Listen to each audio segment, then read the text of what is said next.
This mission went to the moon, but didn't land. 4 astronauts risked their lives for a test that might decide the future of humanity in space. And by the end of this video, you'll understand why this mission could be more important than actually landing on the moon. Cold open. For more than half a century, no human has traveled this far from Earth on a lunar mission. But now, that has changed. NASA's Artemis II mission has launched 4 astronauts on a journey around the moon. Not to land, but to prove that humans can safely go farther into deep space than ever before in the modern era.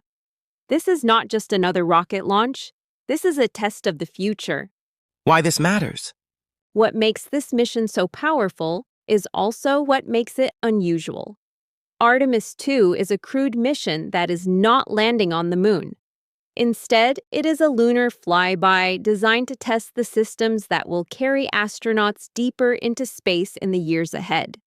NASA says this is its first crewed flight of the SLS rocket and Orion spacecraft, and a major step toward future moon landings and later missions to Mars. From Apollo to Artemis.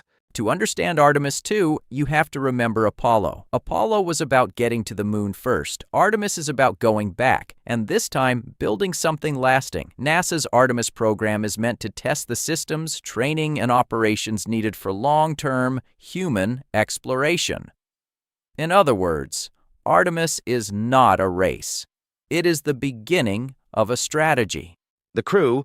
On board are 4 astronauts. Commander Reed Wiseman, pilot Victor Glover, mission specialist Christina Koch, and Canadian Space Agency astronaut Jeremy Hansen. This crew is important not only because of who they are, but because of what they represent: international cooperation, deep space preparation, and the next generation of lunar exploration. NASA selected them to fly the first crewed Artemis mission around the moon and help verify systems for human spaceflight beyond low Earth orbit. The spacecraft. The astronauts are flying aboard Orion, named Integrity by the crew inside NASA's Space Launch System, the agency's heavy lift rocket for deep space missions. NASA says SLS offers more payload mass, volume, and departure energy than any other single rocket, and that Orion is designed to carry astronauts to the moon and bring them safely home again. That combination is what makes Artemis possible. The launch. Artemis II launched from Kennedy Space Center in Florida on April 1, 2026. NASA's launch coverage described it as the first crewed deep space flight in over 50 years. That alone makes the mission historic. But the real story is what happens after launch. The long, careful journey into lunar space where every system must perform perfectly with human lives on board. A test flight with humans aboard. This is one of the rarest things about Artemis II. Most test flights are uncrewed, but here, NASA is deliberately putting astronauts inside the spacecraft while it goes through a full deep space mission profile. That means the crew is not just traveling to the moon, they are helping test Orion's life support, navigation, communications, and overall performance in real conditions. A test flight with humans aboard. This is one of the rarest things about Artemis II. Most test flights are uncrewed, but here, NASA is deliberately putting astronauts inside the spacecraft while it goes through a full deep space mission profile. That means the crew is not just traveling to the moon, they are helping test Orion's life support, navigation, communications, and overall performance in real conditions. What the mission is actually doing. Artemis II is a 10-day lunar flyby. The crew will go around the moon and return to Earth using a free return trajectory, which means the Earth-Moon gravity field helps guide Orion home. NASA says the crew will fly about 4,000 to 6,000 miles above the lunar surface, and at that point, the moon will appear about the size of a basketball held at arm's length. It is close enough to feel real, but far enough to keep the mission focused on testing and safety.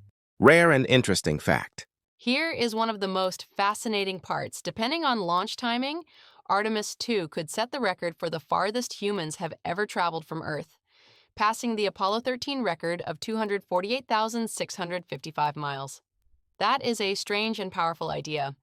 A mission that does not land, yet still pushes humanity farther from home than almost anyone before. The silence and the far side.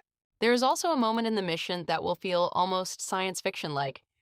When Orion passes behind the moon, the crew can lose communication with Earth for 30 to 50 minutes, depending on the launch profile.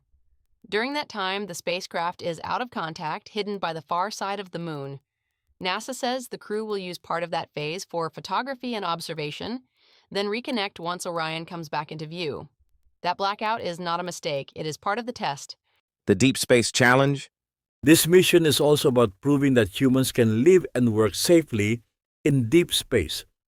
Orion's life support systems, environmental controls, power management, and crew operations are all being tested, with people aboard for the first time. NASA has said Artemis II will help build the foundation for safe and efficient human exploration of the Moon and Mars. That is why this flight matters so much.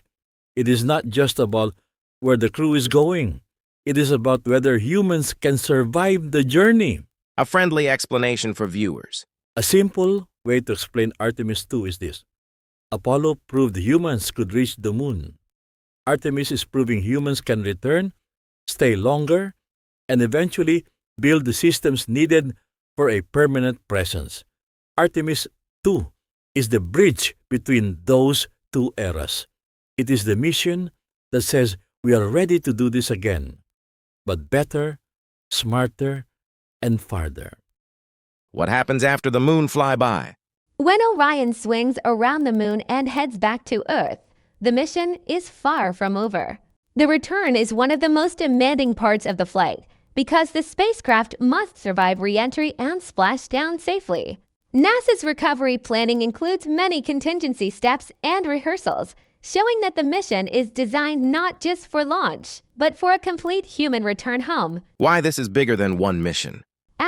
Artemis II is not the final goal. It is the proof of concept for the next phase. NASA's official materials say Artemis is meant to return humans to the moon and eventually support human missions to Mars. That means every successful burn, every navigation check, every life support test, and every safe crew procedure is part of a much larger plan. This is how space programs grow, one mission at a time, each one opening the door for the next. Emotional and cinematic closing build. There is something deeply human about a mission like this. Thousands of people spent years preparing the rocket, the spacecraft, the launch systems, the recovery teams, and the science objectives. So, when the astronauts fly past the moon, they are not just representing one agency or one country. They are carrying the effort of an entire generation of engineers, scientists, and dreamers who still believe that exploration matters. Future steps. What comes next is even more ambitious. Artemis III is expected to be the next major step toward landing humans on the moon again. NASA has also said that the Artemis architecture will help prepare for a long-term human presence in lunar space and support future Mars exploration. That means Artemis II is not the destination. It is the launch pad for everything that follows. Final powerful ending. So when people look back on Artemis II, they may not remember it as the mission that landed on the moon. They may remember it as the mission that proved we were ready to go beyond Earth again. A mission that tested the edge of human exploration. A mission that turned the moon into the next chapter, not the last one. And a mission that showed the future of space is not something we wait for. It is something we build. Artemis II is more than a mission. It is a declaration that humanity is ready to leave Earth behind, not just for adventure, but for survival, discovery, and the next chapter of our story. These 4 astronauts didn't land on the moon. Yet what they achieved may matter more than any footprint ever left on its surface. Because this flight is the bridge from dreams of the past to the reality of the future, the moon is no longer a destination. It is a beginning. And someday soon, humanity will reach Mars and beyond. Artemis II showed us the way. And now the universe is waiting.